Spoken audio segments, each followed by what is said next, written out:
Friends, good afternoon to all of you. This is Professor Naveen Verma on front of you और स्वागत करता हूं आपका इस CS गुरु चैनल पर। आइए आज के इस टॉपिक को हम लोग प्रारंभ करेंगे जो कि सी प्रोग्रामिंग लैंग्वेज के अंतर्गत बड़ा ही इंपॉर्टेंट टॉपिक माना जाता है। आप कोई भी प्रोग्रामिंग लैंग्वेज करेंगे, हर प्रोग्रामिंग लैंग्वेज में ये टॉपिक आपका कहीं ना कहीं आपका इनबिल्ट होगा, कहीं ना कहीं आप इस टॉपिक का प्रयोग करेंगे। आज जो मैं टॉपिक लेके चल रहा हूं उस टॉपिक का मैं आज आप यहाँ पर आपको इंट्रोडक्शन दूंगा। लेक्चर नंबर 12 की सीरीज को मैं प्रारंभ कर रहा हूं आपका। इससे पिछले जितने भी लेक्चर्स मैंने दिए आप उसको सबको वॉच करते चले जाइए। धीरे धीरे मैं सारे टॉपिक्स लगभग कवर करने की कोशिश कर रहा हूं एज सुन एज। वेल, आइए स्टार्ट करते हैं इस टॉपिक का नाम। वेल फ्रेंड्स, इस टॉपिक का नाम जैसे मैंने आपको बताया एरे। कोई भी टॉपिक जब हम लोग नया स्टार्ट करते हैं, किसी भी टॉपिक पर जब हम नए पर काम करते हैं तो उसके पिछले बैकग्राउंड को हमें जानने की जरूरत होती है। क्यों हमें जरूरत पड़ी यहाँ पर एरे की? क्या हमारा एरे के बिना काम नहीं चल रहा था? क्या बिना एरे के हम लोग अपने प्रोग्रामिंग को नहीं कर पा रहे थे? ये सभी क्वेश्चंस आपके मार्क्स के आपके जहन के अंदर आने चाहिए। वेल, आइए सॉल्यूशन करते हैं इन सब चीजों का। जो क्वेश्चंस हमारे दिमाग के अंतर्गत हैं इनको हम किस प्रकार से दूर कर सकते हैं। वेल फ्रेंड्स, देखिए कि हमारी C programming language it is one of the richest language in data structure में। तो अपने आप में एरे भी एक डाटा स्ट्रक्चर है। किस प्रकार का डाटा स्ट्रक्चर है वो मैंने आपको पहले लेक्चर में बताया था। साधारणतः हम आपका दो तरह के डाटा स्ट्रक्चर को लेकर चल रहे थे जिसमें हमने प्रिमिटिव और नॉन प्रिमिटिव डाटा स्ट्रक्चर को रखा था। वेल, आपका यहां पर हम लोग बात कर रहे हैं आपका एरे की कि एरे की हमें क्या जरूरत पड़ी, क्यों हम लोग इसको सीखने की कोशिश करें और क्या इसका हमें बेनिफिट्स होगा। देखिए, सी प्रोग्रामिंग लैंग्वेज ने हमें एक बहुत ही अच्छा कंसेप्ट दिया जिसमें हम अपने नंबर ऑफ एलिमेंट्स को हम एक जगह एक सेट में रख सकते हैं। It means C provide one of the best facility to us and according to this facility we can store multiple values of a same type. We can store multiple values of a same type in a single variable. हम एक variable के अंतर्गत multiple values को, multiple data को collect करके एक set में रख सकते हैं, या आप ये कह सकते हैं समझने के लिए कि एक वेरिएबल के अंदर स्टोर करके रख सकते हैं।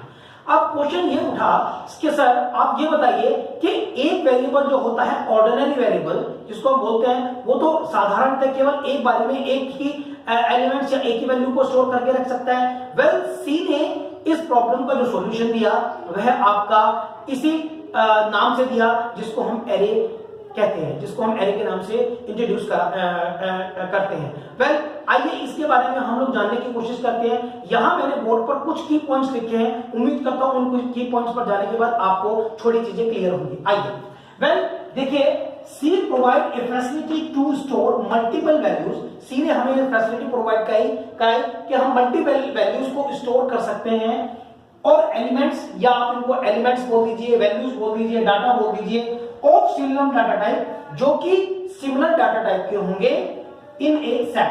हम लोग एक सेट में अपने डाटा या अपने एलिमेंट्स या अपनी वैल्यूज को स्टोर कर सकते हैं। अब यहां सेट का मतलब क्या है कि हम लोग एक सेट ले रहे हैं। अब उस सेट में सपोज कीजिए मैंने इंटीजर नंबर रखे 10, 20, 30, 40।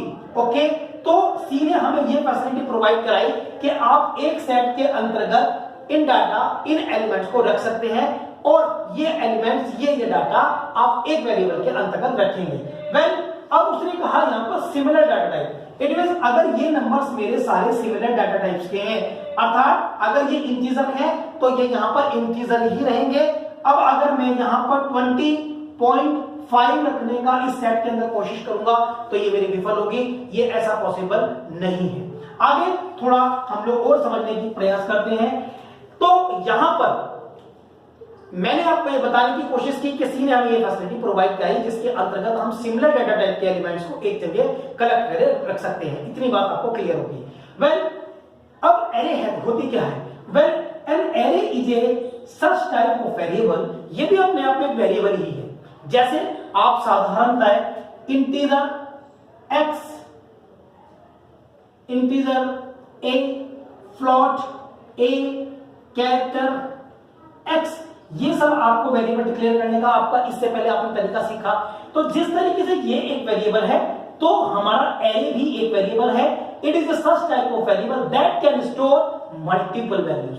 लेकिन इस वेरिएबल की एक खासियत बात है कि ये मल्टीपल वैल्यूज को स्टोर कर सकता है, जबकि ये जितने भी वेरिएबल्स हैं ये ऑर्डिनरी वेरिएबल्स हमारे होते हैं और ये एक समय पर एक ही वैल्यू को स्टोर करके रख सकते हैं। आइए एक एग्जांपल के जरिए मैं आपको समझाने की कोशिश कर रहा हूं।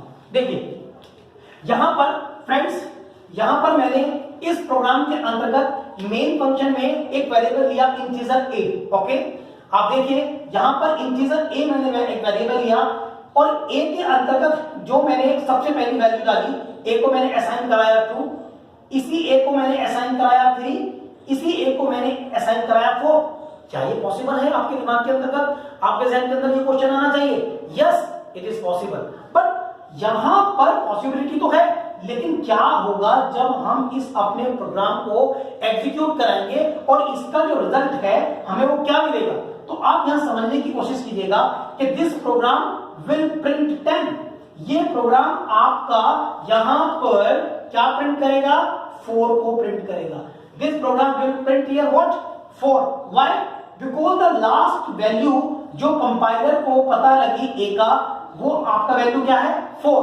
तो ऑर्डिनरी वेरिएबल क्योंकि एक समय में एक ही वैल्यू को स्टोर करके रख सकता है और वह भी कंपाइलर को जो लास्ट वैल्यू मिलती है उसी वैल्यू को स्टोर करेगा, तो इसलिए यहां पर इसका जो आंसर आया, इस आंसर को आप यहां पर 4 कहेंगे, यहां पर आंसर 4 आएगा। अब आप ये कहेंगे कि सर 2 और 3 का क्या हुआ? तो ये आपका लॉस्ट हो जाते हैं क्योंकि लास्ट वैल्यू उसने पड़ी और एक समय में केवल हम एक वेरिएबल को स्टोर करके रख सकते हैं। तो यहां पर the ordinary variable can hold one value at a time. जो ऑर्डिनरी वेरिएबल्स होता है, जो साधारणतः वेरिएबल्स को यूज करते हैं, सच टाइप के वेरिएबल्स हम लोग केवल एक वैल्यू को स्टोर करके रख सकते हैं। And the earlier value of will lost. जो हमारी अर्लियर वैल्यू होगी वह आपका लॉस्ट हो जाएगी। हियर वी कैन सी कि आप इस एग्जांपल से ये समझ रहे होंगे कि सर एक वेरिएबल लिया और उस वेरिएबल के अंतर्गत आपने मल्टीपल वैल्यूज को स्टोर करने की कोशिश की। यस, डेफिनेटली मैंने इस प्रोग्राम में यही करने की कोशिश की थी। एक वेरिएबल लिया और उस वेरिएबल के अंदर पहले मैंने 2, फिर मैंने 3, फिर मैंने 4 को रखने का कोशिश किया, लेकिन फाइनली जब रिजल्ट आया तो केवल एक वैल्यू का रिजल्ट आया और वो रिजल्ट हमारा 4 था। हमारा 2 लॉस हो गया, हमारा 3 लॉस हो गया, या जो भी फर्दर आपने इंप्लीमेंटेशन करने के लिए करेंगे वो आपका लॉस हो जाएगा। तो यहां पर इस सॉल्यूशन को हमने एरे से किया। Array provide a wonderful solution in this regard. Array ने बहुत अच्छा सॉल्यूशन दिया। यहां पर store more than one value in a single variable. हम लोग एक वेरिएबल के अंतर्गत क्या सिंगल वैल्यू को स्टोर करके रख सकते हैं? तो हमारी एक क्लास है और उस क्लास के अंतर्गत हमारे 5 स्टूडेंट्स हैं। आप समझ के चलना, मैं एग्जांपल ले रहा हूं कि हमारे पास में 5 स्टूडेंट्स हैं और उन 5 स्टूडेंट्स के मार्क्स को हमें स्टोर करके रखना है कि भाई एक स्टूडेंट्स ने कितने कितने नंबर्स हमारे पाए। तो यहां पर ऐसा तो पॉसिबल नहीं होगा यदि हम स्टूडेंट्स स्टूडेंट्स स्टूडेंट्स स्टूडेंट्स और स्टूडेंट्स को 5 टाइम्स देखेंगे तो वह कौन सी वैल्यू पिक करेगा? लास्ट वैल्यू पिक करेगा और आपको दे देगा। तो इसका दूसरा सॉल्यूशन क्या है कि हम एक काम करें, हमें 5 या 10 स्टूडेंट्स के रिकॉर्ड मार्क्स के रिकॉर्ड को रखना है। तो हम क्या काम करेंगे? ST1 ST2 ST3 ST4 ST5। यहां पर हमने 5 वेरिएबल अपने ले लिए। ओके, तो यहां पर हमने 5 वेरिएबल इंटीजर टाइप के ले लिए। अब ये तो साधारणतः बड़ा आसान है कि इन वेरिएबल्स के नाम हमारे डिफरेंट है। जब हम 5 टाइम्स के इंटीजर टाइप की वैल्यूज को यहां पर स्टोर करना चाहेंगे, 5 टाइम्स हमें प्रिंटअप लेना और 5 टाइम्स हमें स्कैनअप लेना पड़ेगा वैल्यू को इनपुट करने के लिए, और 5 टाइम्स हमें इनको प्रिंट कराने के लिए %d का भी यूज करना पड़ेगा। ठीक है, ओके, ये हमारा पॉसिबल है। लेकिन अगर मैं यहीं पर ये कहूं कि एक क्लास के अंतर्गत 100 स्टूडेंट्स पढ़ते हैं और उनके मार्क्स को हमें ऑब्टेन करना है, उनके मार्क्स को हमें स्टोर कराना है, 50 स्टूडेंट्स पढ़ते हैं। सपोज करो हम लोग एक एग्जांपल देते हैं, बीटेक क्लास में 60 स्टूडेंट्स हैं, 60 स्टूडेंट्स के मार्क्स को हमें रिकॉर्ड करना है, हमें स्टोर करके रखना है। तो एक सॉल्यूशन हमारा ये हो गया कि हम लोग 60 वेरिएबल्स लें। इट्स वेरी टफ, ये हमारा बड़ा टफ हो जाएगा। And second wonderful solution is that कि हम एक वेरिएबल लें और उस वेरिएबल के अंतर्गत हम लोग 60 स्टूडेंट्स के मार्क्स बारी बारी से डाल दें। तो ये सॉल्यूशन बेहतर है या वो वाला सॉल्यूशन बेहतर है कि हम लोग 60 वेरिएबल्स अलग अलग लें? अगर 60 वेरिएबल्स हमारे अलग अलग होंगे तो डेफिनेटली इन 60 वेरिएबल्स के लिए हमें कितने टाइम लगेगा, फिर एजुकेशन प्रोसेस में हमारा टाइम लगेगा, कोडिंग में हमारा समय लगेगा। तो इन सब चीजों का जो सॉल्यूशन हमें दिया वह आपका एरे ने दिया। वेल, तो if you want to store these 10 numbers या these 5 numbers, then we declare 10 times variables.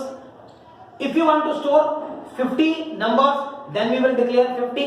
So इसका solution हमें C ने ये प्रोवाइड कराया कि आप बेहतर तरीके से आप एक वेरिएबल लें जो कि वेरिएबल आपका एरे टाइप का होगा, वह एरे के फॉर्म को फॉलो करेगा और वह वेरिएबल आपका मल्टीपल वैल्यूज को स्टोर करेगा। बट सी ने यहां अपनी इन एलिमेंट्स की एक कंडीशन लगाई, क्या कि जितने भी एलिमेंट्स आपका एरे के अंतर्गत होंगे वह सारे एलिमेंट्स आपका सेम डाटा टाइप के होंगे, उनमें डिफरेंट डाटा टाइप के एलिमेंट्स को हम लोग स्टोर करके नहीं रख सकते।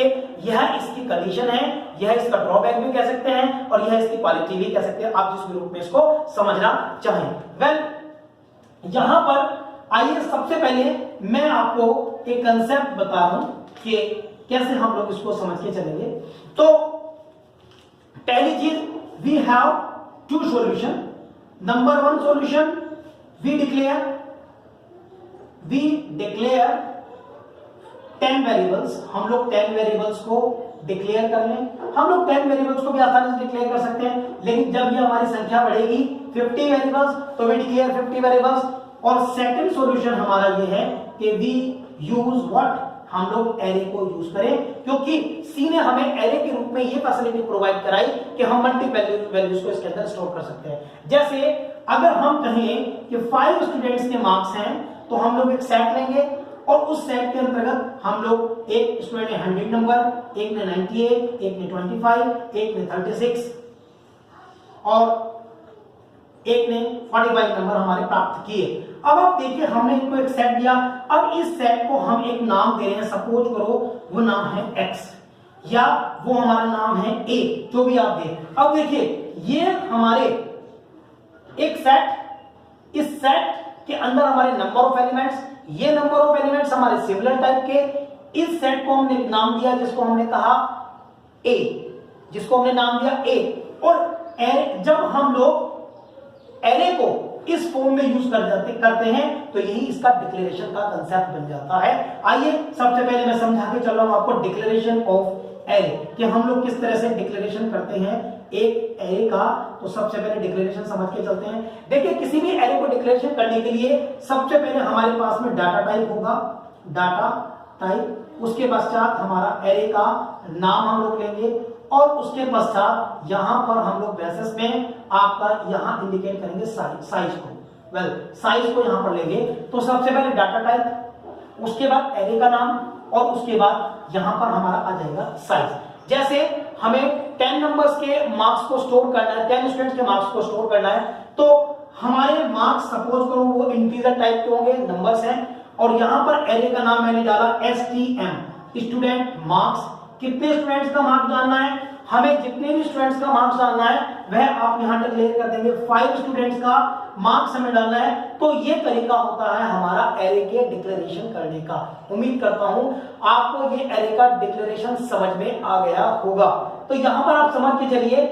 अब एक इंपॉर्टेंट बात क्या, कि यदि आपने एरे के डिक्लेरेशन करते समय जो डाटा टाइप और जो एरे का साइज आपने वन टाइम डिसाइड कर दिया, वन टाइम बता दिया, आप उसको अपडेट नहीं कर सकते, आप उसको चेंज नहीं कर सकते रन टाइम पर। बिकॉज यदि मेरे कंपाइलर को ये इंटीजर और ये वेरिएबल के तहत, इस एरे के तहत डाटा टाइप इंटीजर और इसका साइज मेरे को 5 मिला, तो ये मेरा 5 एलिमेंट्स ही रखेगा। अब इसके अंतर्गत हमारे एलिमेंट्स स्टोर कैसे होते हैं, जरा आप इसको समझने का प्रयास कीजिए। वेल, आइए, तो यहां पर एलिमेंट्स स्टोर कैसे हो रहे हैं, इंटीजर a 5 एलिमेंट्स स्टोर हम लोग करेंगे कैसे, सपोज कीजिए 25, 30, 45, 65 and 75, these are the marks of students. तो यहां पर ये इनिशियलाइजेशन भी मैं इसको कह सकता हूं, डिक्लेरेशन के साथ साथ में इनिशियलाइजेशन हमने किया और यहां पर हमारे 5 एलिमेंट्स यहां आप आ जाएंगे। आप इसको अगर इस फॉर्म में समझेंगे तो ज्यादा बेहतर होगा। अब देखिए ये 5 साइज के एक एलिमेंट बन गए 1 2 3 4 5। तो ध्यान रखिए प्रत्येक एलिमेंट हमारा इस फॉर्म में स्टोर होगा 25 30 45 65 एंड देन 75। अब मैं यहां पर एक मुख्य बात आपको समझाने की कोशिश कर रहा हूं। वैसे तो एरे के अंतर्गत एक वेरिएबल हमारा मल्टीपल वैल्यूज को स्टोर करके रखे हुए। यदि मेरे को इन अलग अलग एलिमेंट्स को स्टोर करना था तो 5 मेरे को वेरिएबल्स डिक्लेयर करने पड़ रहे थे। यहां पर एरे में भी प्रत्येक स्टूडेंट्स के मार्क्स को रिकॉर्ड करने के लिए एक तरह से हम समझ के चल सकते हैं कि ये हमारे हर एलिमेंट्स हमारा एक वेरिएबल को वैल्यू अपनी स्टोर करता है। वो कैसे? क्योंकि एरे के अंदर जितने भी हमारे एलिमेंट्स हैं उन एलिमेंट्स को हम एक इंडेक्स देते हैं और वो इंडेक्स हमारा होता है 0 से स्टार्ट 1 2 3 और 4।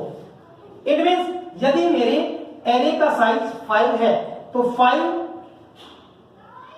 साइज की एरे हमारी डिक्लेयर होगी, उसका इनिशियलाइजेशन पॉइंट 0 से स्टार्ट होगा, ये जाएगा 4 तक। क्यों?